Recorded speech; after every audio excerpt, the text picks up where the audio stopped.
and I think we're on the cusp of this, is that we're going to see that our theological presuppositions and our biological presuppositions are pointing in precisely the same direction. Well, yes, and that feels like the sort of implicit theme of our conversation so far, right? We've been talking about the monad, and we've been talking about, high T heroes. Right? Yeah, right. Right. Is it that our science will finally catch up to our philosophy and theology? Or is it that we write convenient just so stories to explain what is actually being dictated at a more primal base level? I don't think they're convenient just so stories, because I think they're as correct as anything can be correct.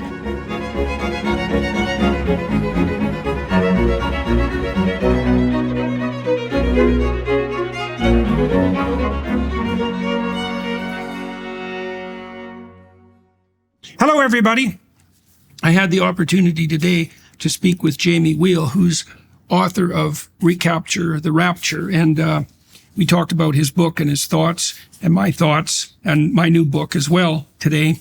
I have a book coming out in November called We Who Wrestle with God. And Jamie and I are walking parallel paths in many ways. And that's not surprising, because like every historical moment has its zeitgeist, right? Its spirit, and that speaks through many people simultaneously. And we talked about exactly what that might mean. And Jamie concentrates, for example, in this book on what's come to be known as the meaning crisis, and associates that with the Nietzschean death of God, which is the appropriate association, the demolition of the higher unity that, say, held Western culture together and gave it its enthusiastic impetus over the last 2,000 years.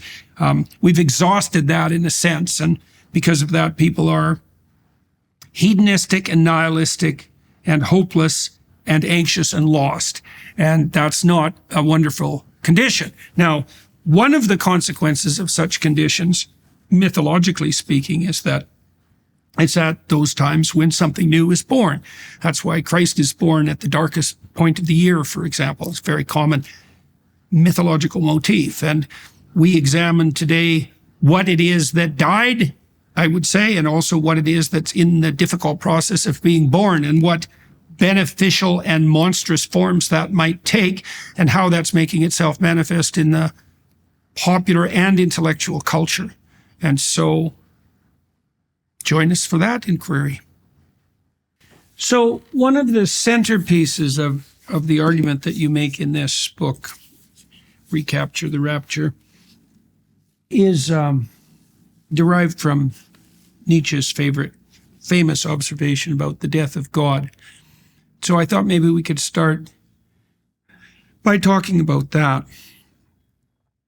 It seems to me that if you wanted to secularize that discussion, you'd do it in something approximating the following manner. You'd assume that there's only two possibilities, and one possibility would be that our perceptions and our thoughts and our goal-directed striving moves towards something approximating a higher order or transcendental unity, or it doesn't. Those are the only two options as far as I can tell. And the idea of a monotheistic God at the bottom of everything or at the top is an elaboration of the idea that all the things that human beings are oriented towards come together in a unity. And the problem with questioning that hypothesis is that you fall into the problem that there's no organizing principle at all. That's the problem of nihilism. Or alternatively, you fall into the problem that if there's nothing that unites our striving at the highest level, then we have to live in psychological and social conflict, because the various things that drive us will be antagonistic to one another. So you fall into the problem of nihilism, or a disunified plurality. Another problem emerges too, and both Nietzsche and Dostoevsky pointed to this because they were thinking along parallel tracks, which is that if the hypothesis that has served as the highest unity disappears, and a unity is psychologically and socially necessary, then other forms of unity will emerge to replace the dead value. And so I would say and this also follows Nietzsche and Dostoevsky's thought, that one of the things that we've seen happening in consequence of the death of God, apart from nihilism and plurality, is the insistence that power, for example, unifies. That's a Marxist insistence or a postmodern insistence that the only unifying narrative is one of power. And so the unity problem looks to me like it's inescapable, whether you approach it from a religious perspective or a secular perspective. And that's the landscape of the problem as far as I can tell, like all of those different consequences, let's say, of the death of God are problematic, to say the least. I'll close with one other observation, because it's in some ways what you're striving towards as far as I can tell in this book. If there's a unity at the pinnacle, let's say, then what is its nature, and also what should be its nature? So I would say, for example, that attempting to unify yourself or a society on the basis of power is a counterproductive enterprise. That's not a principle that's going to produce an iterable game, a continually playable game, an expandable game, or a desirable game. So, well, those are some, I've been meditating on what you've written, and those are some of the thoughts that came to mind. So I guess I'd be interested in your thoughts on those issues. Yeah, I think the first thing, just to clarify, is that everybody knows the God is dead bumper sticker slogan for Nietzsche. Not everybody knows the rest of that paragraph. That's for sure. Right? Not everybody knows the rest of the paragraph. So people think of it as sort of like tap dancing on the grave of belief, of piety, that this is a move to modernity and atheism. But it was actually a caution. Nietzsche was saying, hey, modernity is killing our gods, but be careful when you kill your God. Because when you kill your God, you rip out the entire social moral construct that underpins faith, devotion, and belief, which I think is what you're speaking about the ultimate truth. And when you rip away something that is demanding reverence, awe, submission, union, and you replace it with merely politicized power games, there can be hell to pay.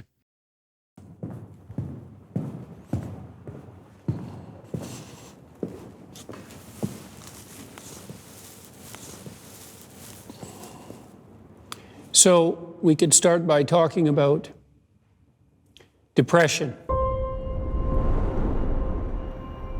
Depressed people are sad and frustrated and disappointed. They tend to feel all negative emotions simultaneously in a manner that's paralyzing. Depression is fundamentally a biochemical disorder.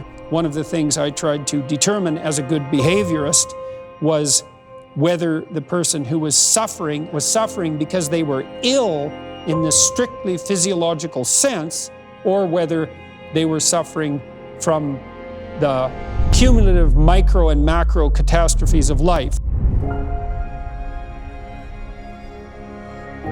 The probability that tossing an antidepressant into the mix is all of a sudden going to fix your life that are absolutely catastrophically out of order is zero. The more unstable your life is, the less serotonin your brain produces, and that makes you hypersensitive to negative emotion and suppresses positive emotion.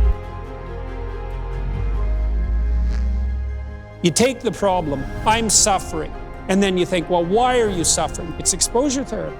And then you can practice encountering the obstacles that are stopping you, and it'll make you braver, and it'll help you deal with your problems. Voluntary confrontation with the forces of darkness and chaos is the fundamental story of life.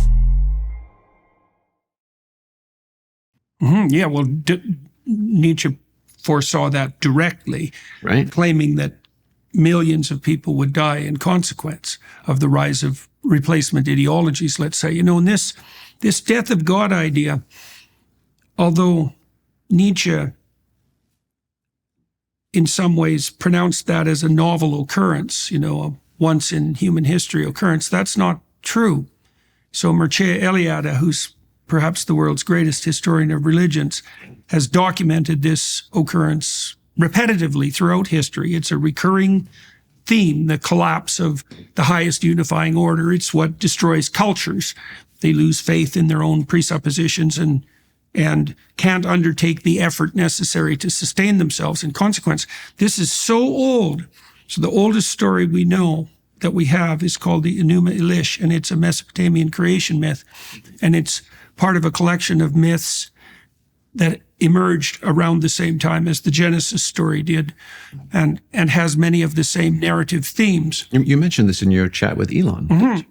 Yeah, well, one of the insistences in that story is that careless and fractious sub-deities, that's a good way of thinking about it. You could think about them as motivational states or emotional states, powerful driving forces. If they're careless and disintegrated, and they lack reverence, they kill the principle upon which they're founded and attempt to live on its corpse. Like that's a direct pronouncement in the Enuma Elish. It's one of the major plot lines, and it's the prodroma to the return of the goddess of chaos, fundamentally, who returns in that story, irritated beyond belief that her consort, her orderly consort, has been carelessly dispensed with, and determined to produce something akin to the flood of Noah. That's another good analog. So this is a very old problem, the idea that there is a central unifying theme that has to be attended to and followed by people who want to organize themselves psychologically and socially. And then if that's treated improperly, that would be lack of respect for your mother and father, let's say, from a commandments perspective, or irreverence with regards to the highest value, that there's a pattern to the cataclysm that follows in the wake of that. And, it's surprising to me in some ways that that's not more widely known, because Eliade wasn't an unknown thinker, and he documented this extraordinarily carefully. I talked to Camille Paglia about this at one point. She said something that I found quite striking. So I had familiarized myself with the work of a gentleman named Erich Neumann. Neumann was Carl Jung's greatest student, which is really saying quite something. And he wrote two very profound books, one called The Great Mother, which is a study of the symbolism of chaos. That's a good way of thinking of productive chaos. It's a study of the symbolism of productive chaos. And another book called The Origins and History of Consciousness, which is an elaboration of the hero myth, although much deeper than the sort of treatment, say, meted out to that by Joseph Campbell. And Paglia said straightforwardly that had the Academy, the literary critics in particular, turned to Neumann, Eliade, Jung, instead of Derrida and Foucault, that the entire intellectual history of the last 50 years would be profoundly different, and we wouldn't be in the culture war that we're in now. Now, that was very striking to me, because she was the only person that I had come across who was a very astute literary critic who knew Neumann's work deeply and the associated works that surrounded, including Eliade's work. But we know that Joseph Campbell's work, for example, has had quite a cultural effect. And I would say one that's been, at least to some degree, reunifying. All of that work exists in contradistinction to the postmodern insistence that there's no higher order narrative. Because that's the fundamental claim of postmodernism, right? There's no unifying meta-narrative. And that's another reflection of this idea of the death of God. Well, to be fair, though, to that movement, right? It was critiques of the middlemen wielding narratives in unclear, unjust, or unilateral ways. So when you hold out the monad, you're like, there is some ultimate unifying, ordering truth or principle by which we should all come together. Perhaps, right? Perhaps. Super, super interesting point of inquiry. But the trick is the priest class and who gets to position themselves as privileged or preferred intermediaries. Yeah, well, because those guys haven't always done a great job. Well, you see that dynamic in the Gospels. Mm-hmm. Well, because the part of the underlying structure of the Passion story is the persecution and then crucifixion of Christ at the hands of really, there are more actors, but three of the central actors are the class of Pharisees, scribes, and lawyers. And the Pharisees are religious hypocrites, and they're exactly the ones who employ the idea of a higher order value to do nothing but further their own status and power, right? And Christ criticizes the Pharisees constantly, pointing out that their religious devotion, so to speak, did absolutely nothing at all except provide for them the highest positions of status and power. The scribes, as far as I can tell in the biblical narrative, are akin to the modern academics who attempt to substitute intellectual inquiry for, what would you say, for exploration and reverence. That's a good way of thinking about it. And then the lawyers. Yeah, exactly. And they're also self-serving, but they're self-serving in a more Luciferian manner, I would say, because the proclivity of the Pharisees is to use the religious enterprise to foster their own social status.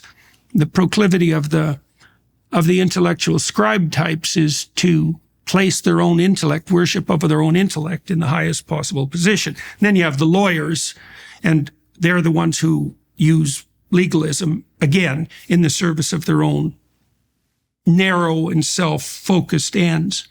And so that postmodern dilemma that you point to, which is the proclivity of the sacred enterprise to be captured by the power seekers, that's also a very ancient problem. You see that in ancient Egyptian mythology, for example. So the figure of Seth, who's the evil brother of the king, is the Luciferian figure that's always the shadow of the... It's like Loki. Proper authority. Yeah, exactly. Or like Lucifer, Mephistopheles. And the idea there, it's a valid idea, obviously, is that as you produce a sociological hierarchy, say on the masculine side, the so-called patriarchy, is that some of that's going to be valid and rule as a consequence of authority and ability, but some of it's going to devolve into a power game. The problem, as far as I can tell, with the postmodernists, one of many, is that they concluded that there was no other game than power. And that's an unbelievably dangerous presumption. I mean, you can understand its logic. You laid it out to some degree. There's no shortage of corruption wherever you look, inside and out. But that doesn't mean that everything is corrupt.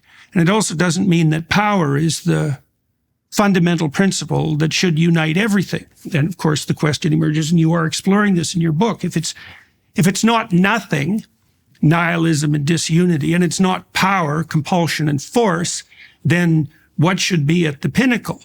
And that's that's the fundamental question. Yeah, I mean, hopefully it's gnosis.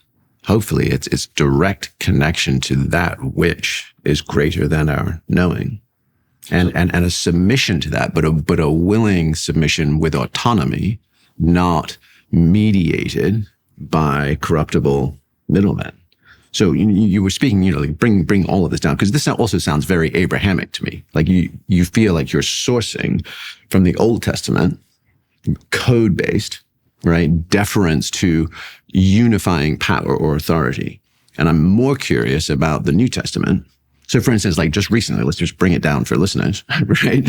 Recently, Louisiana, I think maybe Tennessee, but definitely Louisiana has talked about mandating 10 commandments in classrooms, things like that.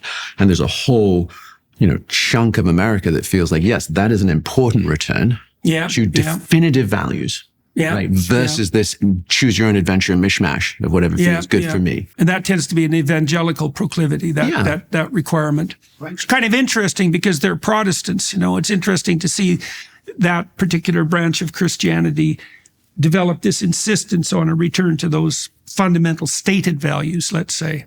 Yeah, but it is super interesting. Do you know, what's his name? He wrote Fantasyland.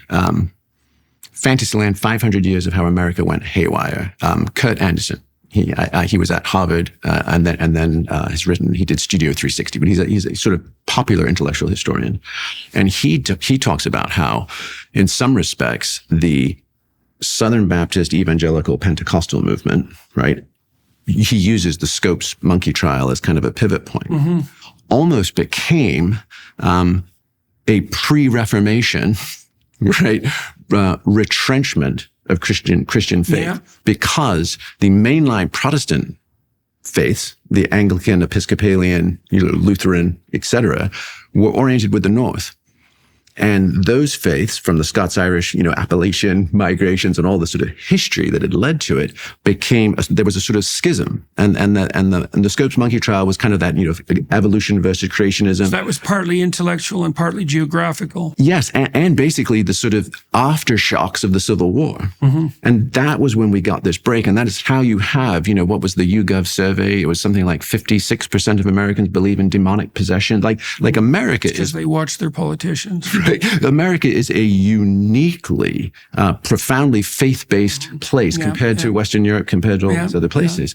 Yeah. And characterized by continual revivals of that spirit, right? Yeah. But we go back to Louisiana and the Ten Commandments in the classroom. Why are we posting a deeply ancient, quite anachronistic, almost Hammurabi's code level Abrahamic thing, not the Sermon on the Mount, not the turn the other cheek and love thy neighbor, not the blessed are the meek and humble, for they shall inherit the earth, right? There is a New Testament, right? Gospel, good news that is being eclipsed. So it almost feels like the posting of the Old Testament, of the Ten Commandments these days is almost a shibboleth, right? It's almost a sorting mechanism, which is if you are pre-Reformation, and Sam Harris talks about this with Islam, right? That's his main critique of Islam, is they never went through a Reformation, right? So you've got medieval sentiments that haven't been updated. Well, the danger of that, I suppose, is the reduction of morality to abiding by a code. So, okay, so let's take that apart a little bit. I mean, I have some sympathy for the literalism of the Protestants, even insofar as that might have produced a phenomenon like the monkey trial that you referred to, because what the evangelists have been concerned about, and rightly so, is that an unthinking Darwinism poses a tremendous threat to the integrity of the moral code that the West is predicated on. And there's absolutely no doubt about that. Now, what that means about Darwinism, that's a whole other complicated question. But and I can specifically understand biological Darwinism, not social Darwinism. Specifically biological Darwinism. Yeah. Well, because it is very difficult to reconcile the claims of especially the more naive claims, you might say, of the evolutionary biologists with the Genesis account, for example. It's a very difficult thing to do. And what do you mean that when you say that, the naive claims about Genesis? As hostilities with Hezbollah continue to escalate and rockets are falling, life in Israel has become even more unsettled and dangerous. Over 60,000 Israelis remain evacuated from their homes in northern Israel, their lives turned upside down. The increased attacks have forced hospitals into crisis mode. Surgeries and other vital procedures are being canceled. Medical staff are relocating their operations to special, fortified levels just to continue their life-saving work. Many people are trapped in bomb shelters, cut off from the essentials that we take for granted every day: food, water, other basic necessities. But amidst the chaos, a beacon of hope shines through: the International Fellowship of Christians and Jews. For over 4 decades, they've been Israel's unwavering ally, providing more than just aid. They're offering a lifeline to those in desperate need. As we approach the 1-year anniversary of the horrific attack on October 7th, the people of Israel need our support now more than ever. Now you have the unique opportunity to join this vital mission. For just $45, that's less than the cost of a night out, you can provide an emergency food box containing critical essentials for vulnerable Israelis trapped in bomb shelters. To give to the fellowship, visit jordanforthefellowship.org. That's jordanforthefellowship.org. well, it's not as if our biological Darwinism has cracked the problem of life. Like it's a theory that isn't complete, and the details of it are still being worked out, and that's very damaging often. So, for example, this is just one example. You have claims of people like Dawkins that reproduction can be reduced to sex, and that sex can be reduced to the proclivity of genetic material to replicate itself. And that has all sorts of metaphysical implications. And those metaphysical implications are very damaging. They promote a certain kind of hopeless nihilism. In the sense of it's all just random creation, destruction, no point of purpose, no teleological output. Partly that, and partly the notion that even within that, we're pawns of these massive forces that are reducible, let's say, to something approximating the desire of genes, the desire, I know that's improper terminology, to replicate themselves. Although, if pushed, Dawkins would say that the genes have no desire, but that's not the point, because his book, The Selfish Gene, what would you say? The sense that desire is there is implicit in the text. And so that has very troublesome metaphysical implications, because people can't live in the absence of some relationship with transcendent meaning. And they need that meaning to help them bear the suffering of their life without becoming demoralized, without becoming corrupt. This isn't optional. No, and I think one of the things the new atheists did very badly wrong was fail to take the problem that they were addressing with due seriousness. So either as an existential problem, although Sam Harris wrestles with that to some degree, because Harris definitely believes in the existence of something approximating transcendent evil, right, which is a religious stance, all things considered. But the problem of meaning can't just be dispensed with by reference to something like our deterministic relationship to a set of selfish genes. So basically, are you saying that in the God is dead moment and in the rise of the new atheists and them sort of thinking that the battle had been won, that they neglected to replace it with a sufficiently robust and inspiring alternate story, because random selection of selfish genes is inadequate to guide culture and the human experience? It's also not random. There's sexual selection. Darwin concentrated on sexual selection to a large degree, although for about 100 years after Darwin, the evolutionary biologists tended to avoid the topic of sexual selection because it didn't fit so nicely in with the notion of random evolution. There's nothing bloody random about sexual selection. Butterflies can detect departures from symmetry on the part of their partners at 1 part in a million. Like, their selection for beauty is by no means accidental. And it's certainly the case that conscious choice has selected human morphology down to its finest details. That's not random at all. Now, the mutation process is random, and I know Dawkins knows perfectly well. So you're suggesting there's a bias towards selection of goodness, truth, and beauty, for instance? Something along those lines? I would actually say that there's likely a selection towards something approximating the embodiment of that higher order unity that we've been speaking of. So I can give you an example of that.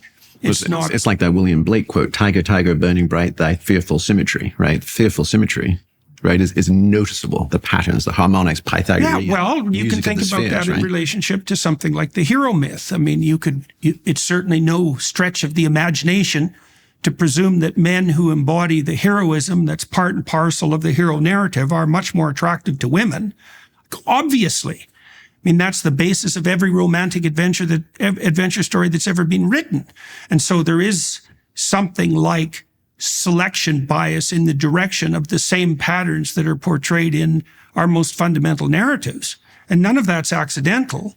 And I would say that does imply something like a relationship between sexual selection and embodiment of the virtues that are part of our deepest stories, because part of the pattern of the hero is the portrayal, the embodiment of existential courage in the face of life's catastrophes. Okay, so this is a beautiful point here, because to me this distills your exact role in the information and influence space.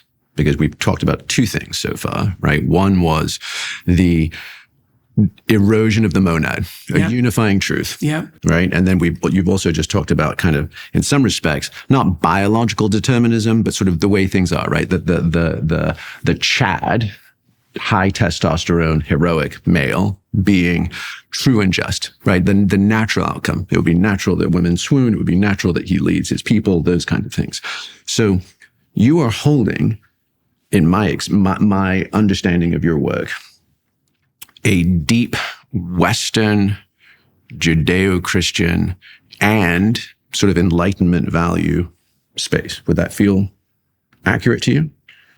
Because, and you're saying, hey, so there are important things here, but how do you, for instance, speak these and not end up as a battering ram in the culture wars, right? Not a useful idiot, a useful genius, right?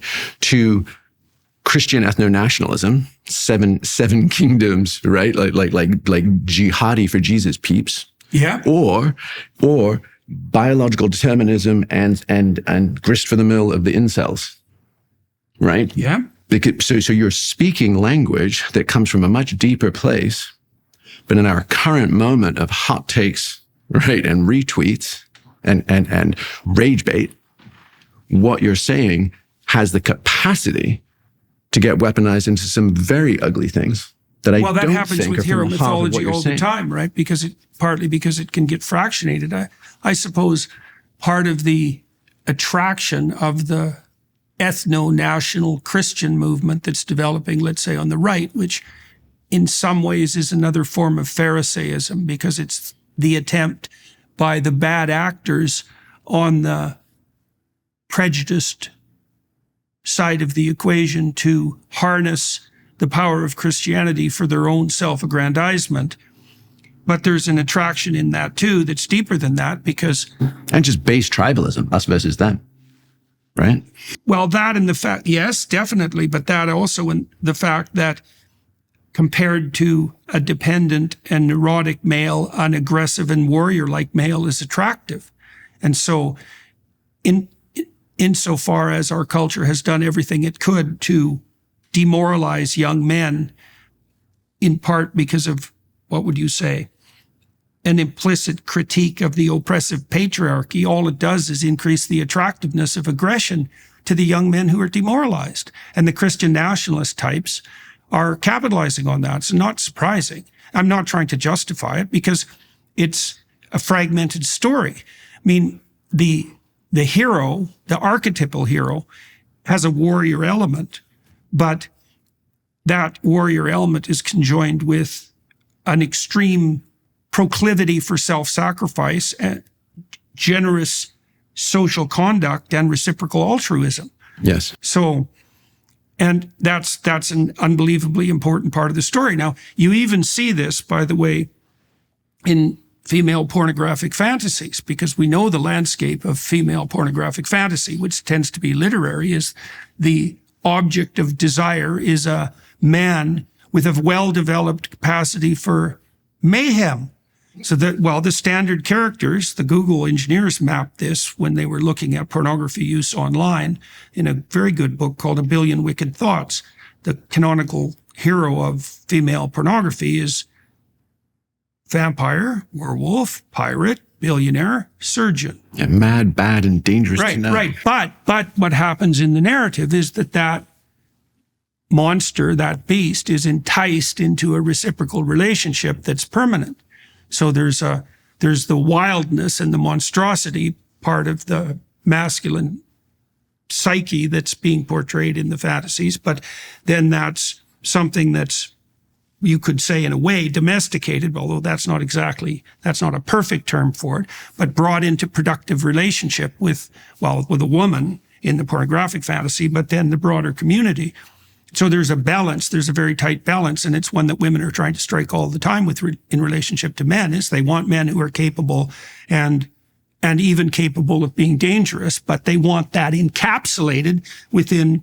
It's the soothing of the savage beast, right? That there's the need to harness that kind of, unrestrained or unconstrained vitalism. Yeah, to harness it. Right. Well, and you see this in the Abraham story in particular, because Abraham is a relatively sheltered and privileged individual at the beginning of the journey. He's 70 years old when it starts, and God comes to him as the voice of adventure, right? Because God tells Abraham that if he goes out that he's to go out into the world, to leave his zone of comfort, right? To occupy that exploratory space that's maximally rewarding, and to expand himself in consequence, and that's to be done in preference to the comfort that he already experiences.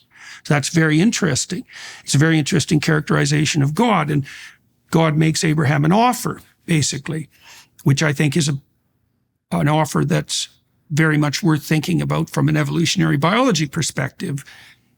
God tells Abraham that if he abides faithfully by the spirit of adventure, and he makes the sacrifices necessary to transform himself in that endeavor, just as you have to change when you take on more responsibility and more adventure, that 4 things will happen to him.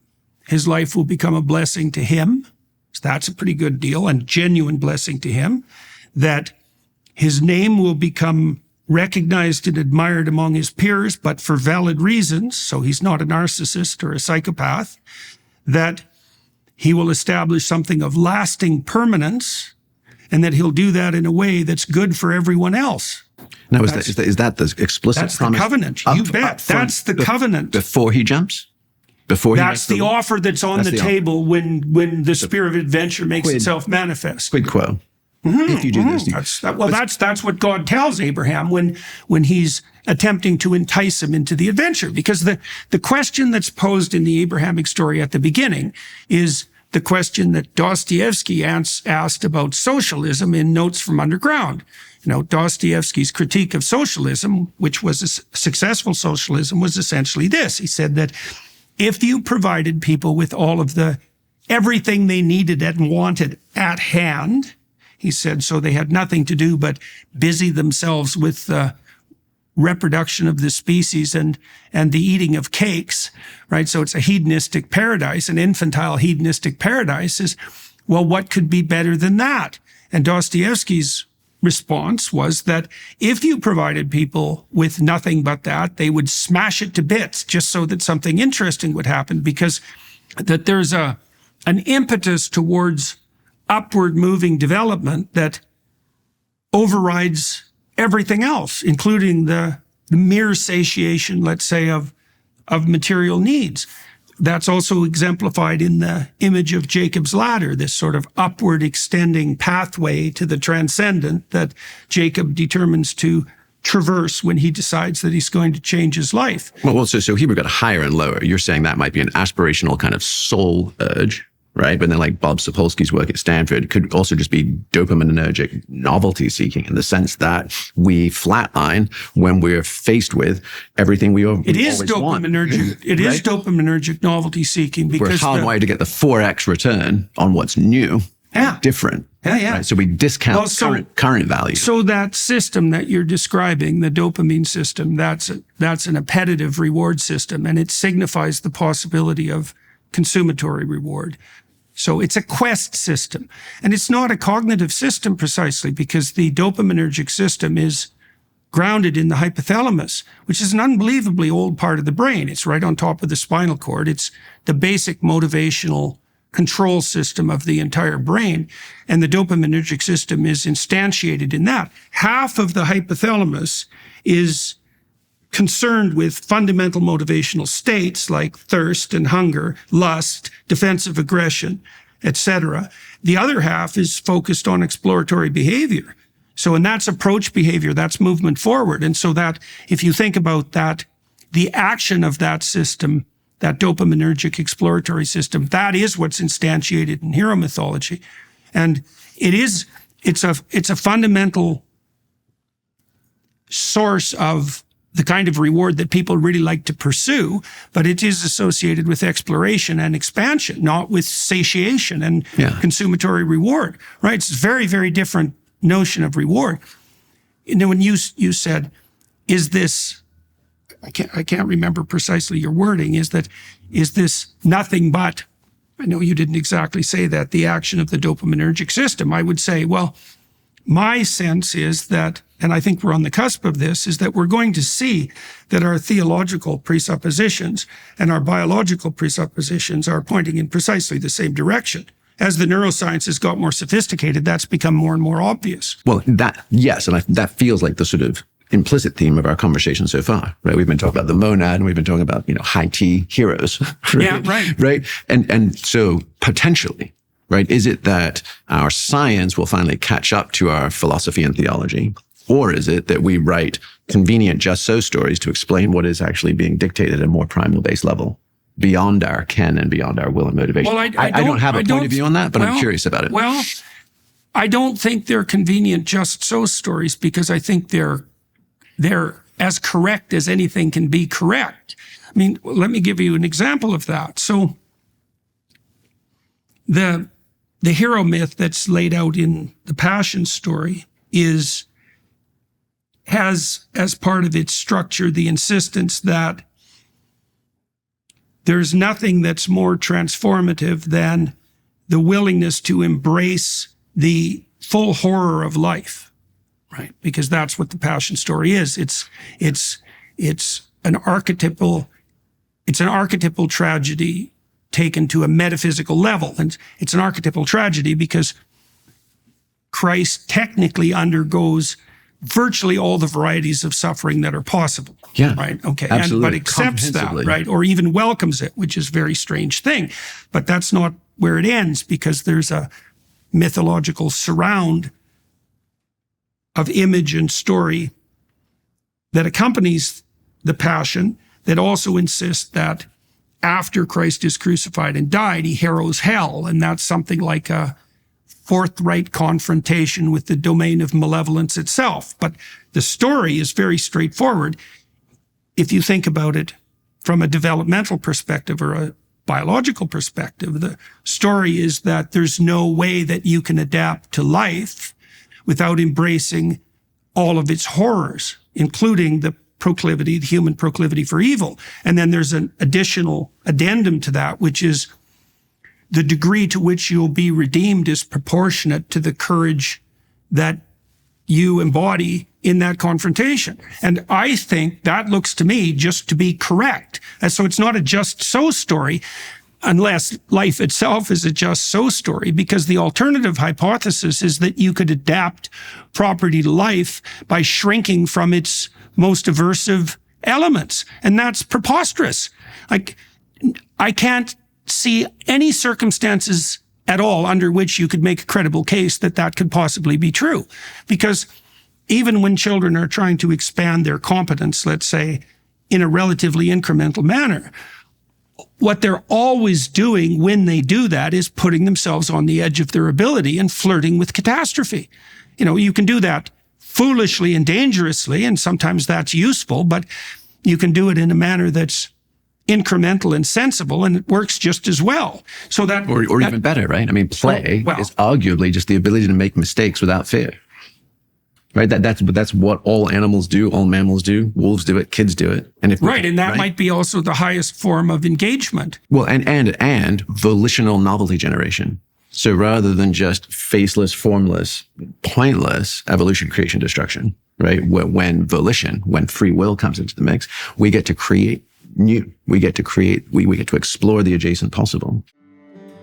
Attention men who still believe in the American dream. In a world gone mad, the Precision 5 from Jeremy's Razor stands as a beacon of sanity. 5 blades of superior engineering offer a shave as unshakable as your faith that the nation's best days still lie ahead. Experience an exceptionally smooth, remarkably close shave and a testament to the fact that merit still matters. Stop giving your money to woke corporations that hate you.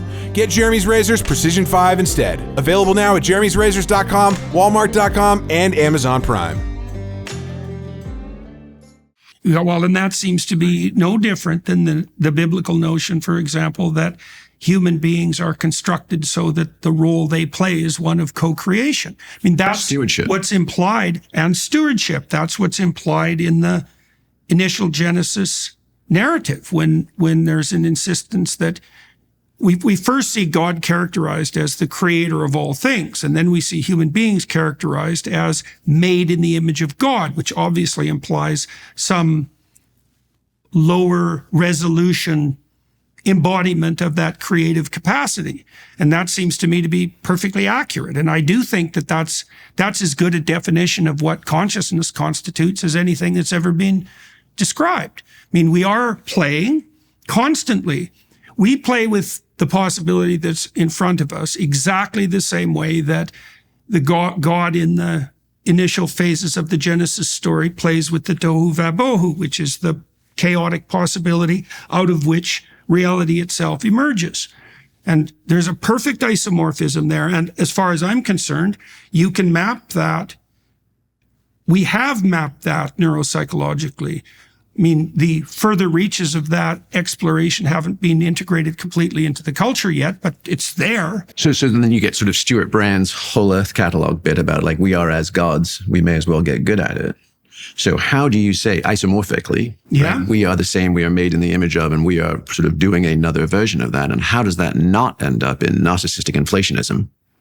That's a great question, but that's also the first question that's dealt with, one of the first questions that's dealt with in the opening chapters of Genesis, because God lays down an injunction to Adam and Eve, which is a very specific injunction.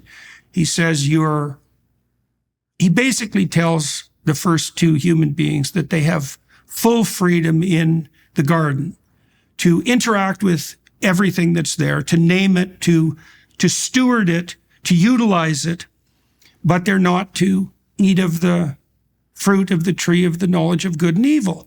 And what that means is that they're to abide by the implicit moral order and not pridefully replace it. And that's exactly, see, this is the mistake Nietzsche made, because Nietzsche's medicament for the death of God was that human beings would have to create their own values. And that's the one thing that God tells Adam and Eve they're not to do in the garden. And the notion is it's fairly straightforward. And this is something that Sam Harris has some appreciation for, although not religiously, is that there is an implicit moral order and that has to be followed. It can't be replaced by the presumptions of human beings. That's partly what Eve does when she sins, is attempt to do that. But you know Elaine Pagel's work and her translations of the Nag Hammadi scrolls and then the Gnostic Gospels won the National Book Award, right? I mean, that book blew my mind when I read it in grad school, because at that very moment in the Genesis story, right, in one of the apocryphal Gospels, at the moment that Yahweh is bowing up on Adam and Eve and saying, and who allowed you to eat from the fruit of the tree of good and evil, right? That exact moment, in booms Sophia, right? The mother of all this is, and who made you, Yaldabaoth, demiurge, false maker?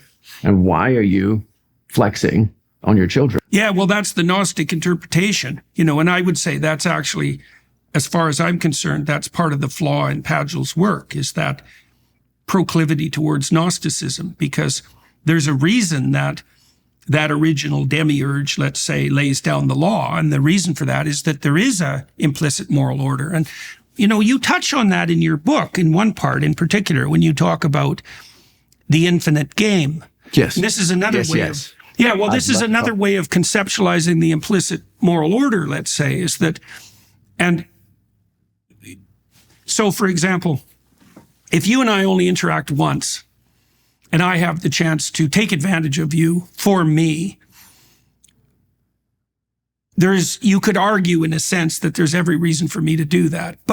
And so that in any one-off interaction, you could say that the appropriate default position, if you're cold and calculating about it, is to take advantage of your advantage. To utilize power and compulsion. Game theory 101. Yeah, exactly. Okay, but you know perfectly well that rule doesn't apply to iterated games. So we're going to interact with each other repeatedly, especially when that's open-ended. What you get in that situation is the emergence of a whole different set of the guiding principles that allow the interactions to continue. So the notion would be... Yeah, to keep playing the game for as long as possible and include as many players as possible. Right. And to have all the players actually playing, which means that they can't be subject to compulsion or force. Because one of the things Jock Panksepp, for example, has documented, and he's done the best work by a large margin on the neurobiology of play. Panksepp has showed quite clearly that state of play, which is a highly desirable state and an expansive state, is also relatively fragile in that it can be disrupted by the emergence of any other motivational state. And so... And the outcome has to be uncertain for it to be fun, right? For it to actually be a game and not just a beatdown. Right. It has to be uncertain, and it's more than just uncertainty. It has to be uncertain, and the consequence of playing the game has to be the expansion of skill, not only at that game, but in associated games, right? Which is why if you're picking someone to play with, you don't pick someone that you can just easily defeat, which, if victory or power was the name of the game, you'd pick someone or like, kids playing basketball or touch football, right? When the big brothers, enroll the younger brothers and they get their butts kicked and they're like, all right, it's 3-on-5, or okay, we'll spot you 21 points, or whatever it will be to make the outcome uncertain, right?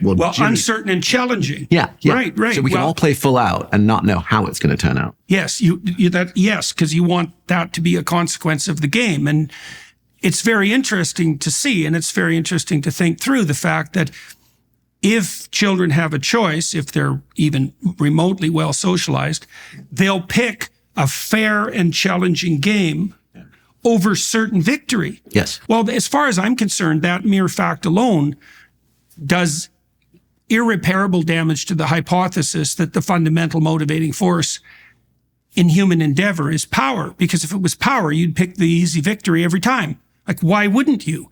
Because anybody that you can crush is in your control. But that's not a game. No one wants to play that game, not even the victor, unless they're narcissistically psychopathic and immature.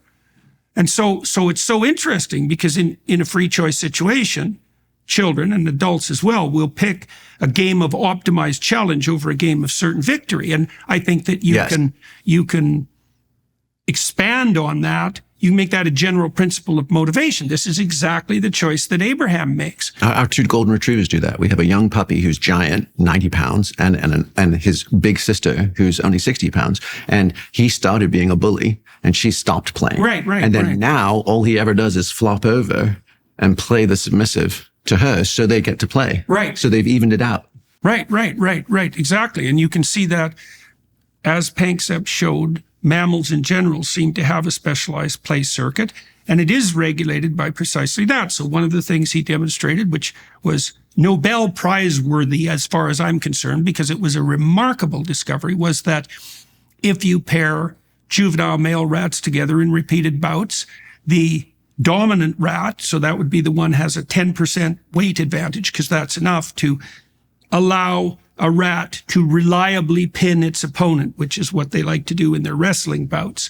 If the larger rat doesn't let the smaller rat win at least 1/3 of the time, the smaller rat stops inviting the play bout. And so, people didn't understand the significance of that. The significance of that is that there's an implicit morality that emerges in consequence of repeated voluntary play. Like, that's a major league discovery. And that's part of that implicit moral order. Say that sentence again, please. That there's a morality that emerges in consequence of iterated voluntary play. And it's patterned. Yeah. So this also makes completely short shrift of any arguments about something approximating moral relativism. It's like, no, wrong. Why? Because the constraints that exist in the domain of desirable repeated iterated play it's a straight and narrow path. It's a very difficult path to traverse. This is what you're trying to teach kids when you socialize them between the ages of 2 and 4. Because at 2, they're still basically narrowly egocentric. Impulsive, id-based. Yeah.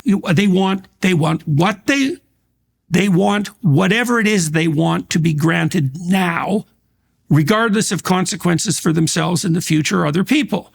That's Maria Montessori mapped that. It goes from individual, basically acquisitive play to then parallel play. We'll be doing our things beside each other, right? And collaborative play, and then potentially to competitive play, right? Like once we've got which collaboration, is still collaborative, which is because you have to abide by the rules. Let's up the ante, play. Right? Let's up the ante and make this more fun. Right, exactly, right. So that's actually that. Competitive play is actually an intensification of cooperative play, right? Because you set out the rules. Are you suggesting that just baked into, take your pick, it could be mammalian, it could be primate, whatever, but some level of our existence, there is an implicit desire for fairness, for reciprocity, and for some other, what you would be calling in this instance, a moral directive? It is the moral direction. I mean, you see that in conversation. Because what happens in a conversation is that each person makes an offering, and the goal of the offering is mutual expansion of apprehension, but also desire to continue the interaction. Well, that's very tightly bounded. So I can give you an example of that. So we ran a seminar. This works with any seminar. in a seminar, you only need one person who's playing a power game to bring the seminar to a halt. Yes. Right? So you have Turd in the punch bowl, man. It only takes one. Absolutely, absolutely. So the rule for a seminar should be, well, here's the question we're trying to address, and then you offer your suggestions as to a solution, and I listen and I offer mine, and we allow those ideas to wrestle with one another, hopefully aiming at something like a synthesis. And you're not doing that because you want to appear smart or dominant. You're not doing it for some reason other than the direction of the conversation, and everybody in the circle is playing that same game. And then you get an incredibly productive conversation. That's a logos-centered conversation. So you know that emergent logos, like exactly truth in word. Well, and it's redemptive truth. You know, Christ said in the Gospels that wherever two or more were gathered in his name, he was there. Well, that's what that means. And all the valid members of the psychotherapeutic community understand this, even from a scientific perspective, because one of the things, Carl Rogers probably did more to detail this than any other great therapist, his notion, and Freud's as well, was that untrammeled communication oriented towards something like improvement was redemptive. It was healing, and that's exactly right. Charles Lim did work at Hopkins on MRIs with jazz musicians. Keith Sawyer's done stuff at UNC Chapel Hill on group flow, right? And the emergence of something that can only be presenced as we gather. Right. Well, you see musicians doing that all the time. For sure. Jazz, Steph Curry, basketball, comebacks, Patriots in the Super Bowl. There are those emergent moments where there is a co-creative emergence that supersedes anything that anybody else singularly brought to the table. Right. And your point is that you can mark that electrophysiologically. Well, that it has neurophysiological correlates, right, for sure. Chickens and eggs, TBD. Yeah, sure. And the interesting way, this was one of Keith Sawyer's students, but they then went to prove that, let's say the autotelic nature, the self-driving motivational nature of these things, you get 100 points if you do it by yourself, but you get 300 points if you do it in conjunction with others. It is 3 times more rewarding to co-create that experience than it is to have it in isolation. In today's chaotic world, many of us are searching for a way to aim higher and find spiritual peace. But here's the thing. Prayer, the most common tool we have, isn't just about saying whatever comes to mind. It's a skill that needs to be developed. That's where Hallow comes in. As the #1 prayer and meditation app, Hallow is launching an exceptional new series called How to Pray. Imagine learning how to use scripture as a launchpad for profound conversations with God, how to properly enter into imaginative prayer, and how to incorporate prayers reaching far back in church history. This isn't your average guided meditation. It's a comprehensive 2-week journey into the heart of prayer, led by some of the most respected spiritual leaders of our time. From guests including Bishop Robert Barron, Father Mike Schmitz, and Jonathan Rumi, known for his role as Jesus in the hit series The Chosen, you'll discover prayer techniques that have stood the test of time, while equipping yourself with the tools needed to face life's challenges with renewed strength. Ready to revolutionize your prayer life? You can check out the new series as well as an extensive catalog of guided prayers when you download the Hallow app. Just go to hallow.com/Jordan and download the Hallow app today for an exclusive 3-month trial. That's hallow.com/Jordan. Elevate your prayer life today.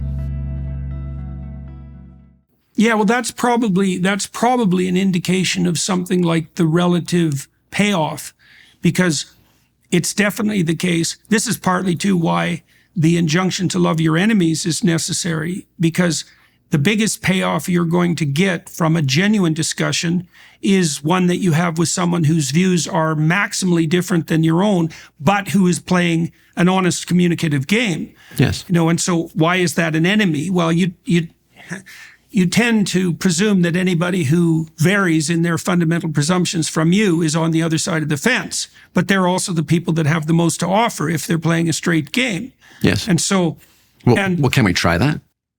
Well, hopefully we're doing that at least as much as we can. Yeah. Well, I was thinking about that, because it was a fair amount of travel. I came down out of the mountains yesterday, it's a bit of a pilgrimage to come up here. Yes. I was thinking of every person who's ever asked me about your work, my thoughts on it, me tracking it, us getting to see you when I was with Adrian Grenier and when you came to Austin and getting to see, that was a crazy experience, by the way. Even just walking to that stadium at UT, the throngs of people convening on that stadium and the way everyone was holding themselves, the way they were walking down the streets, stopping together. There were so many couples. There were men, all the young men were wearing blazers. The women were wearing floral long skirts. I said, what the hell is going on here? Is this double scheduled with prom? Is graduation happening? I literally had that vibe.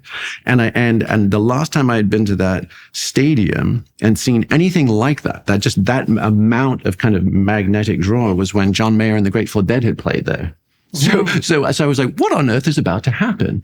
And we went into the stadium and you launched into a very professorial opening. It was Nietzsche, it was Jung, it was all these things. And I could sense the kind of Texas crowd not necessarily having their footing. And it wasn't until you shifted into the Cain and Abel story that you could feel a palpable drop. And all of these wonderful Texans who had been gathered were like, it's Sunday school. We're going to get a Bible story. Right.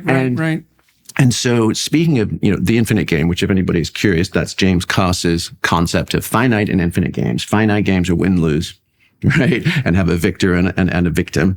And infinite games are win-win, right? And friendship is an infinite game. For sure.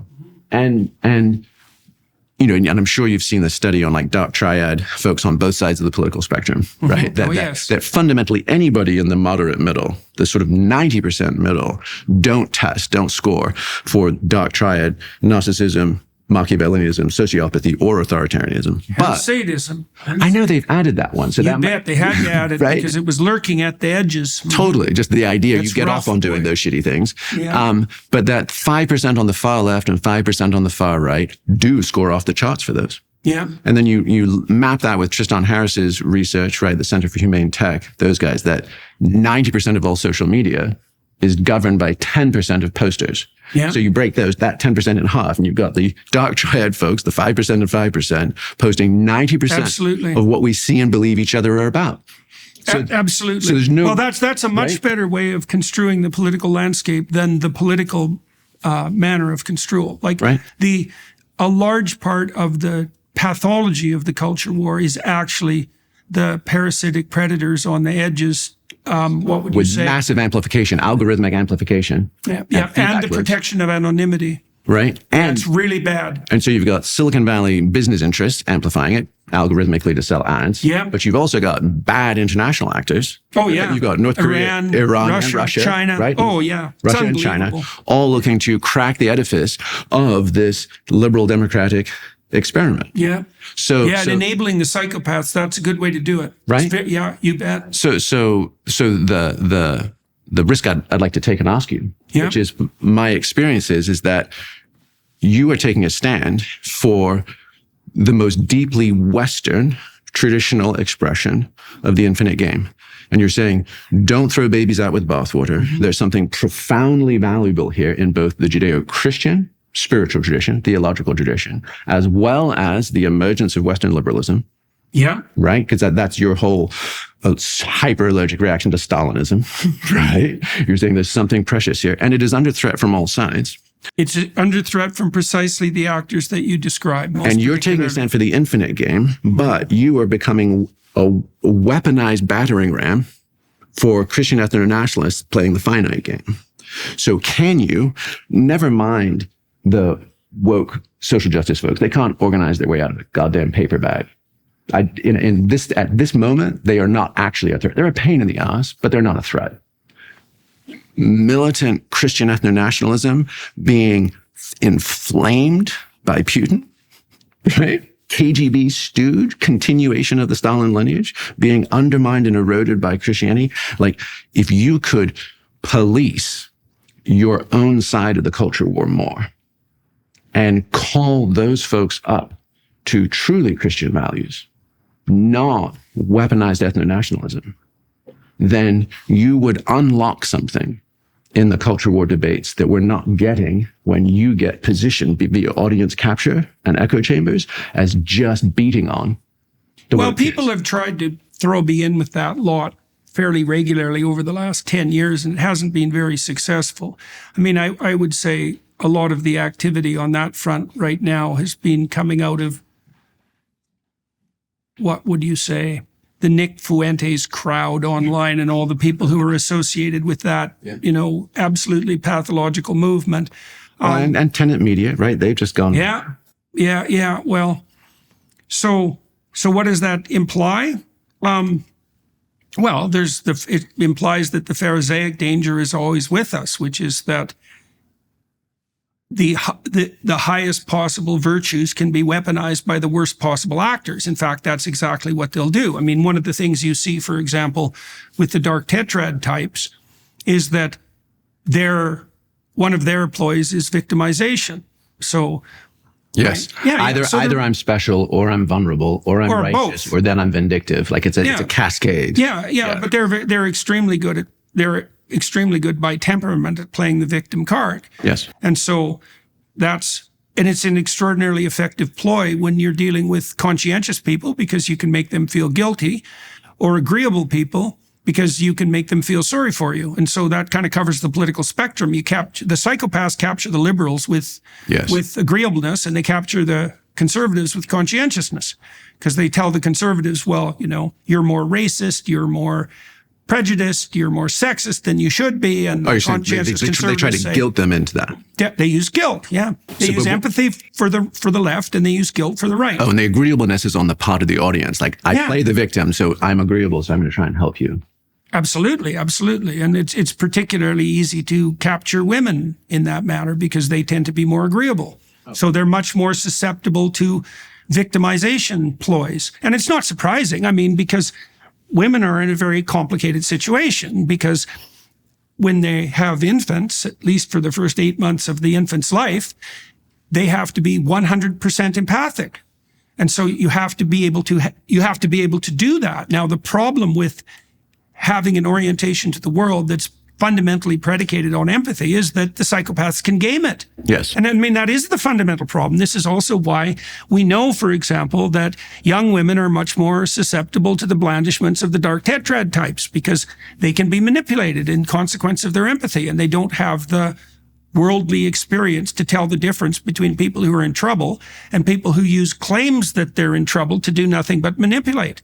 And this is a massive, the problem that you laid out of the Dark Tetrad actors, let's say on both sides of the spectrum, this is a civilization challenging problem. It's not some side effect of the culture wars. It's like whenever society is in a situation where the Dark Tetrad types get the upper hand, everything is gone. Well, I mean, they demolish everything. Arthur Brooks wrote about this, I think, in The Atlantic a few months ago, but it was sort of 1 in 14. 1 in 14 people are testing that way. So if you've got just a group of 30, you've got 2 in that crowd. Mm-hmm. That are likely to be playing it's that a game. Continuum, right? And given the social norms these days, let's just say sort of educated, knowledge worker economy types, right? We're all trained in nonviolent communication. Everybody's voice has an opinion. There's no bad ideas, right? There's a very flat, egalitarian sort of social space. We right. There's no intervening hierarchies. So to actually call that early and stop it when a Dark Tetrad person is playing those gambits, you seem like the arsehole authoritarian. Yeah, right. But it's kind of be like, no, not my first rodeo. I've seen this before, and we're nipping this in the bud, because like you said, it only takes one person in the seminar to queer the deal. So I watched Mark Zuckerberg at Congress, and, he's a kind of a convenient whipping boy, let's say, for the conservatives. And, no doubt he's made his errors, and some of those he's publicly admitted, although I have some sympathy for him, because my suspicions are that the typical person, including the typical corporate magnate, when they're approached by high-order governmental agencies and asked to comply because of reasons of national security, especially 5 years ago, would have listened. You might think you're the one person who would have withstood that pressure, but it's like, I don't think so. And asking Mark to do that, I think that's too much to ask for someone, especially under those circumstances, because he didn't understand the full extent of his social media enterprise or how to regulate it. And he certainly didn't understand that he was being asked to do corrupt things by a government that was hell-bent on a certain form of censorship. Having said all that, it's not like we know how to deal with this. We have these new communication technologies, Facebook and Instagram and TikTok and X, and the narcissistic psychopaths have free reign, and that's abetted by their anonymity and by the algorithmic expansion of their troublemaking. But it's not like anyone knows what to do about that, right? Because when you tilt towards control, well, then you have the problem of the suppression of free speech, which is a real problem. Like, that's not trivial. And if you just let there be a free-for-all, well, then the bad actors have a disproportionate effect. And we don't know what to do about that. Like, one of the things I've thought through, for what it's worth, is that I think it's a big mistake to put the anonymous people with the real people. Do you mean like trolls or just faceless accounts? Like bots? Faceless, I think that social media networks should separate the faceless accounts from the verified identities. Well, it blows out millions of years of primate reciprocity and tribal checks and balances. Yes, and that actually turns out to be quite a problem, right? If I can't hold you accountable in any manner for what you do, all that does is or precisely what it does. Say it to my face. Mm-hmm. Right. Well, people are much more civilized face to face for exactly those reasons. All those mechanisms kick in. I mean, we know perfectly well, this is actually valid social psychological research. If you anonymize ordinary people, the worst sides of their character come forward. And like, a lot of what regulates us is that implicit requirements signified even by facial expression in face-to-face contact that's indicative of the desire for reciprocity. There have been studies on that with dating apps, right? That people are ghosting and doing all sorts of atrocious behaviors to each other on Tinder because it's a random dating pool of data points. In the past, I went on a date with you because you were my best friend's sister, or we met at church, or there was something in our neighborhood or region and relational networks, and I didn't want to pee in that pool. Yes, precisely. Versus just swipe for another one. Well, and it's also the case, see, we also overestimate the degree to which moral control is internalized. You know, we like to think that... Which is back to Nietzsche.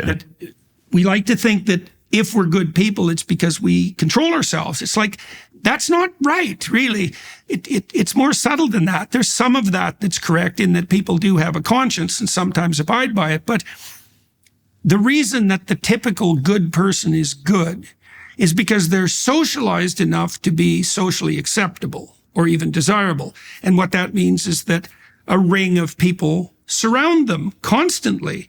And that means they can outsource the problem of the regulation of their behavior to the crowd. So, for example, while you and I are talking, superego. It's an extra, instead of the superego, because while I'm talking to you, for example, I'm watching your eyes, I'm watching your face, you're signaling to me constantly whether you're still engaged in the conversation, whether you're thinking of something else, if we're turn-taking properly, and if I'm attentive and you're there, then I can use those moment-to-moment operations or observations to regulate my behavior. That's not internal. Right? It's a dynamic that's playing out between us. And much of the manner... With mirror neurons and micro muscles of the face and affect and posture and vagal tone. All of that. 1,000 things. All of that, right? It's deeply mirrored, right? And so the upshot of that is that I don't have to undertake a tremendous amount of the complex problem of regulating my own behavior as long as people can stand having me around, because they'll do that for me. And all I have to do is pay attention. And so we do outsource a lot of moral regulation to the community. And that's fine. But what it does imply is so you're suggesting that's sort of Vygotskian scaffolding of our good behavior is each other? And well, it's also partly the demand, of course, and it's partly the demand for the continuation, let's say, of the infinite game. You know, I mean, if I have a friend and I'm a kid and I'm playing one-on-one basketball with him, you could say that each basketball bout is a finite game in that I could win it or lose it. But the friendship, at least in part, could be a sequence of those games.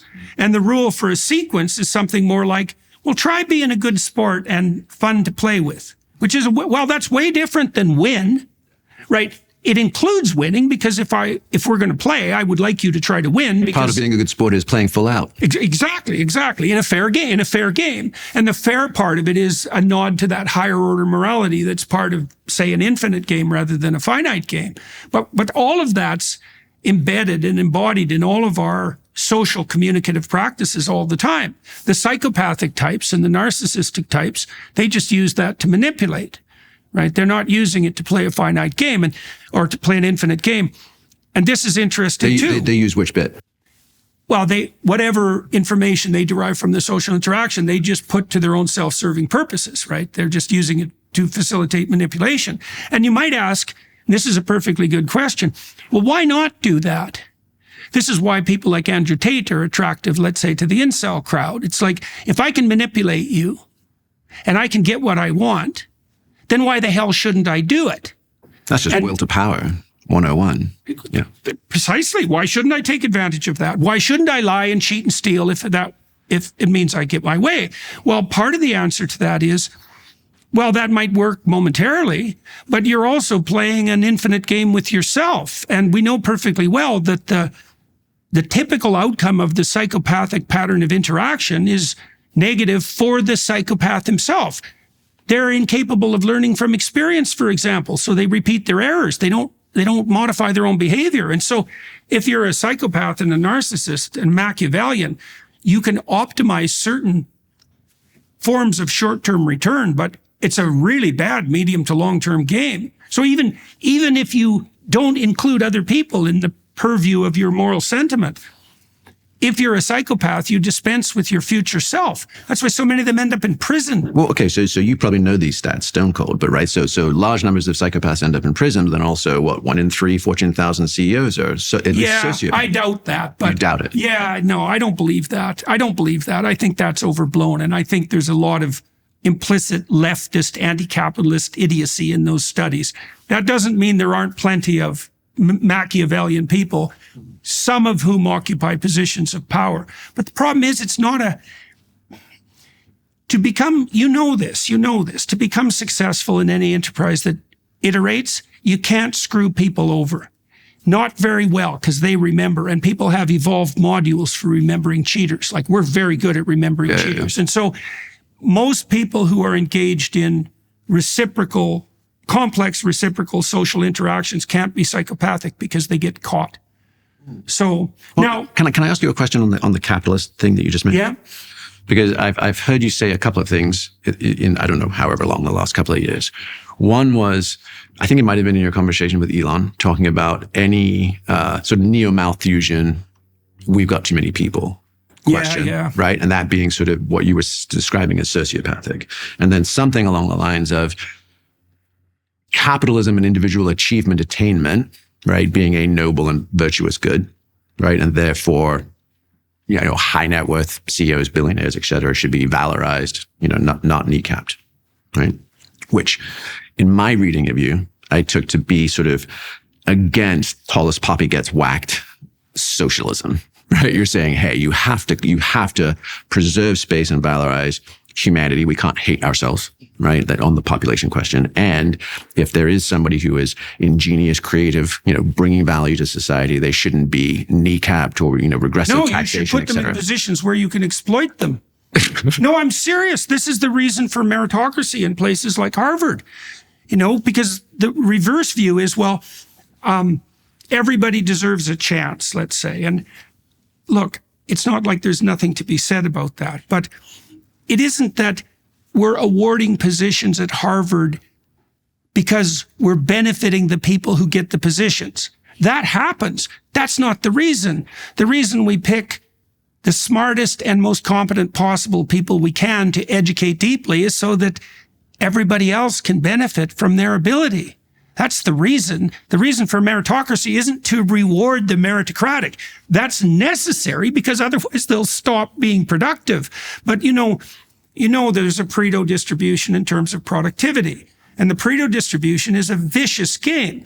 The square root of the number of people in an endeavor do half the work. So if you have 10,000 employees doing one thing, 100 of them do half the work.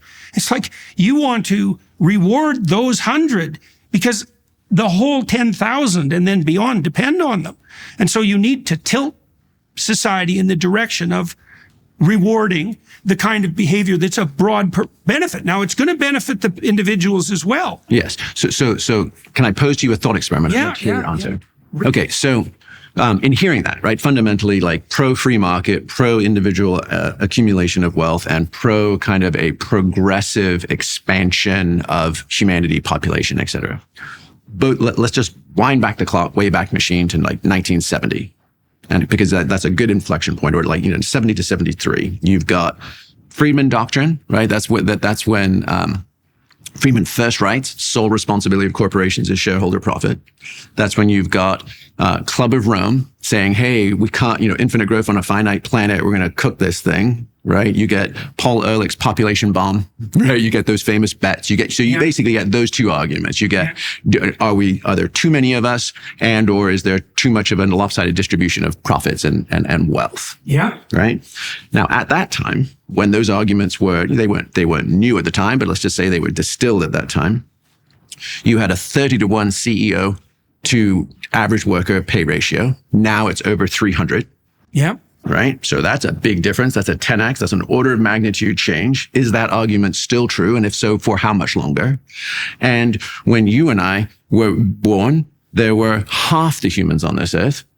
Right. And that was a question. That was the Ehrlich stuff. That was the Club of Rome stuff. We since had the Green Revolution, and most economists would agree that 4 billion of us, pretty much half of the world's population, is only here because of synthetic NPK fertilizers, glyphosate, Roundup, basically just industrial, chemical, petrochemical hyperproduction of foodstuffs. So if it was true in 1970s, and I because philosophically I'm aligned with you, right? I that whole kneecapping, weak affirmative action, tallest poppy stuff, right? And spiteful taking from those who have thrived or succeeded. That's kind of Ayn Rand 101, right? But it was true in 1970, but the landscape has massively changed. When and how or if do we ever need to update those arguments and revise them in light of current events and growth curves? Well, I would say the answer to the problem of hyper-privilege on the economic side, there's a Gospels answer to that, which is from much will be asked from those to whom much has been given. But that's that George H.W. said that, right? Trickle-down economics feels a lot like getting pissed on. Well, I'm not speaking even of it from an economic perspective. I'm saying that the problem of unequal distribution of opportunity and wealth is a pervasive and universal problem. It's not attributable, first of all, to capitalism, which makes Marx, for example, a weak critic of the Pareto distribution problem, because the Pareto distribution problem characterizes all sorts of systems that have nothing to do with capitalism. So you can't attribute the accumulation of wealth per se, or privilege for that matter, to capitalism. That's a dead argument. That doesn't mean that the accumulation of goods in the hands of fewer and fewer people isn't a problem. It's a major problem. The question is how you address it. Now, it doesn't appear to me at all that you can address it using something like a left-wing economic approach, not in its more radical phases. No, but techno-philanthropy sucks too, right? The Gates Foundation, malaria nets in Africa are all getting used to fish in Lake Tanganyika, and pollute. Well, it's hard to do good. That's hard, that's part of the problem, that it's actually very hard to do good, and it's, I suppose, it's also the part of the problem of the conundrum of wealth, is once you accrue wealth and you want to do good with it, does that mean that you know how to do good? And the answer is no. It's really difficult. Well, and just because you got lucky with PCs in the 90s, does that mean you can solve world hunger or epidemiological challenges or anything else, right? That there's a there's a removal. Right. Well, that's the problem of gigantism, right? You're trying to operate your experiments on too broad a scale. And it's also the problem of unintended consequences, as you pointed out, the use of malaria nets to fish, for example, which no one predicted. And, the way that what we've evolved to deal with those sorts of problems is something like small scale experiments designed to determine the consequences of a given course of action before they're ramped up into huge sociological experiments. I mean, it was a dawning realization in the social science community, probably started in the 1930s, and it never got to be as pervasive as it should have been, that whenever you implement any policy whatsoever, experimentally or socially, you have to build in an evaluation element to make sure that your stupid intervention does only what you hoped it would, and not a bunch of other things, many of which are counterproductive. It's a huge problem.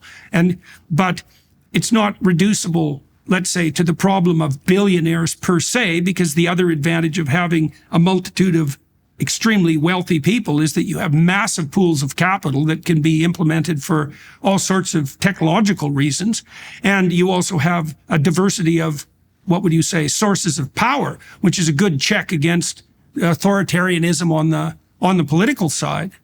And so, but I do think the fundamental solution to that problem is it's an ethical solution and not an economic solution, is that if you're fortunate enough to be hyper intelligent, for example, or hyper wealthy, you better understand that what comes along with that is a moral burden that's equivalent to the virtue.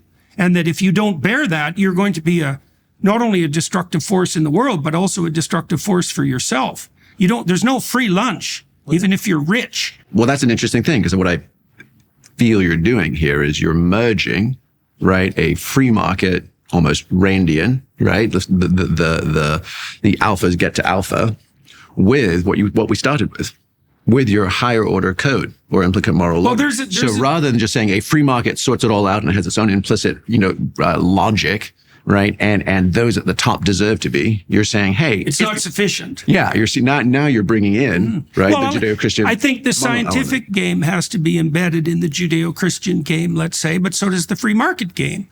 And people like Adam Smith knew this, and the Scottish liberals, for that matter. Their basic argument was something like, given the presuppositions of a stable Judeo-Christian culture and the ethics that go along with that, then the liberal free market enterprise is possible. It's like, and the more libertarian types, they take the second half of that and dispense with the first, and that's not going to work. That you need that underlying ethical scaffold, and it's likely because it's related, as we already pointed out, to something approximating the biological foundations of psychological stability and growth and the associated sociological interactions that emerge out of that.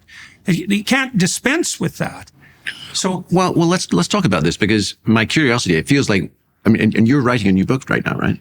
Yes, it's coming out in November. Oh, so really soon. Yeah, very soon. Yeah. What is We the Who name? Wrestle with God, it's called, and it deals with many of the issues that we're talking about at the moment, including that Abrahamic story, let's say. Well, I'm super curious because you were describing the Abrahamic story, but that also has echoes with Jonah, right? Go do a hard thing, go save the people of Nineveh. It has the echoes with... Even if you don't want to. Even if you don't want to, an outcome uncertain. And you hate them. An outcome uncertain. And they deserve it. Right, and put down your nets and go be fishers of men in the Sea of Galilee in the New Testament. To me, that's the real gut punch one, right? Which is, at what point do any of us set aside a Yeah, well, it's a more appropriate means of feeding the multitude, right? I mean, that's part of the underlying narrative meaning of that particular element of the story.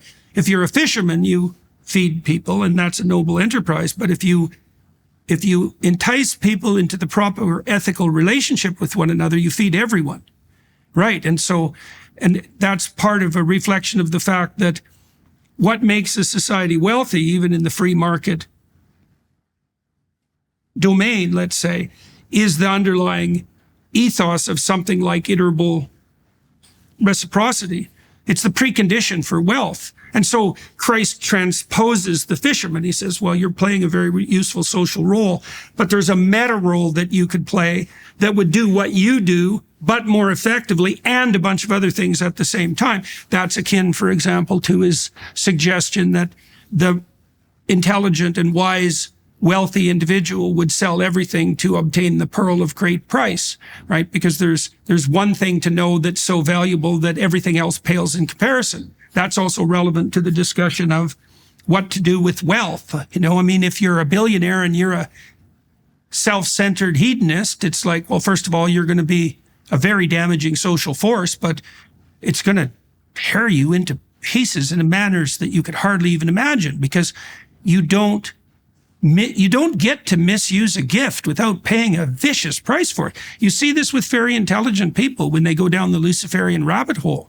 They're gifted with their IQ of 145 and they start to worship their own intelligence. It's like, well, what did you ask or hope for Elon? Because he's obviously got probably as much power as anybody in the human species. Well, what you hope for Elon is that his moral compass is functional and that he listens to it the same way that Jonah eventually listened to his conscience, and that he understands. And, my conversation with Elon, I felt quite positive about who he was. I've met him 3 or 4 times, and every time I meet him, I'm more solidly convinced that he's doing what he can to aim up, and thank God for that. Now, does that mean that it's without error? Well, that's a bit much to ask, that's for sure. But I was also very interested in how he reconciled his existential catastrophe, his crisis when he was an adolescent, because he said he turned to the attractions of infinite exploration. And that's one variant of the infinite game. And there's a faith in that. There's a deep faith that's implicit in that I think people like Richard Dawkins share. So Musk believes that the cosmos has a logos, that it's intelligible, that it's possible that logos is intelligible to the human psyche, that pursuit is noble, and that undertaken properly, that pursuit is of broad ethical benefit, both psychologically and socially. And that's Is that arguably your thesis statement as well? Yeah, definitely. When that's part of the underlying faith, you might say, and it's a kind of courage that the created order is fundamentally good. That's why it's an element of faith, that fundamentally good. Fundamentally good. Yeah, fundamentally good. Yeah. This is one of the propositions that's put forth very strongly in the story of Job. I mean, Job is visited by unimaginable and undeserved catastrophe. So that's who he is. He's the man who's been visited by undeserved catastrophe. And Job's response is, no matter what happens to me, it's incumbent on me not to lose faith in myself, fundamentally, even though I may be error prone, but fundamentally, and not to lose faith in the spirit that gave rise to the created order. Is that my ignorance may shield me from realization of the good towards which everything is progressing, but it's incumbent on me, no matter how much I suffer, not to fall prey to that kind of undermining doubt. And I think that's noble and functional and appropriate. And why is God being so cruel to Job? God only knows. Well, right. But I mean, this is what I find fascinating about this story in particular is that the exegesis of that tale is that there are two distinct authors through several centuries. And the first version of the Job story doesn't include Satan. Mm-hmm. Right? It is whimsical and arbitrary Yahweh. Mm-hmm. Right. And then author 2 is like, well, that's a bit of a plot problem. We got the problem of evil. Well, look, I think part of the problem is add Satan as a plot device. Old Testament's not pointy horns and Beelzebub, right? Old Testament is Satan, the opposer. He's just the friction. Yeah, adversary, the adversary. Right, the adversary. Yeah. Well, I think part of it, I think there's 2 parts to that. One is that it isn't obvious to me at all that you should evaluate the goodness of being in relationship to the dimensions of pleasure and pain. And the reason for that is that there are many catastrophic pleasures and there are many beneficial pains. And so you can't use the hedonic dimension as the grounds for evaluation. When you're talking about the goodness or lack thereof of being, you can't reduce that to emotional state, partly because the emotions aren't reliable guides to the medium and long run, as you know perfectly well, because you have to forego immediate pleasure frequently in order to gain what's worth gaining in the long run. So the hedonic dimension of evaluation is the wrong dimension. Well, that feels like that's anchored to evolutionary impulse, indifferent evolutionary amoral impulse, right? And most wisdom traditions do differentiate. If you're just seeking pleasure and avoiding pain, you're basically just a monkey with clothes. Yeah, right. That's right. To be twice born, to be anthropos, to go subcortical. Right, like any of those things, to be a sort of reborn or true human, you need to transcend that in some way. What does the future hold for business? Ask 9 experts and you'll get 10 answers. Bull market, bear market, rates will rise, rates will fall. Can somebody please invent a crystal ball? Until then, over 38,000 businesses have found a way to future-proof their operations with NetSuite by Oracle, the #1 cloud ERP. Imagine having your accounting, financial management, inventory, and HR all seamlessly integrated into one fluid platform. That's NetSuite. With this unified business management suite, you're not just juggling numbers, you're wielding a powerful tool that gives you the visibility and control to make quick, informed decisions. It's like having a map in a maze of market uncertainties. Real-time insights and forecasting? Check. It's like peering into the future with actionable data at your fingertips. And here's the game changer. You'll be closing your books in days, not weeks. That means less time drowning in paperwork and more time focusing on what truly matters, steering your business towards success. Here at the Daily Wire, we are proud to partner with NetSuite because they are leading the way in future-proofing operations for businesses around the world. Whether your company's earning millions or even hundreds of millions, NetSuite adapts to your needs, helping you respond to immediate challenges and seize your biggest opportunities. Speaking of opportunity, download the CFO's Guide to AI and Machine Learning at netsuite.com/JBP. The guide is free to you at netsuite.com/JBP. That's netsuite.com/JBP. Yeah, well, that's part of maturation. It's the replacement of those more instinctive and immediate desires and wants with something that's more sociologically oriented, that's growth oriented, that's long-term, that's iterable, that's infinite possibly, and that's mature. And the point of mature socialization is to replace those demands for immediate gratification, let's say, with something that's much more comprehensive and also upward expanding. Right? It's like the definition of civilization in its proper sense. This brings us back to that Blaise Pascal's God-shaped hole in our hearts. Do you think, because there has been a sort of noticeable turn in the last couple of years of especially in the millennial generation, right, who have been, I think Time Magazine did a sort of almost a tongue-in-cheek me generation cover, right, to echo the baby boomers me generation, but it's like it's on steroids, amplified by social media these days.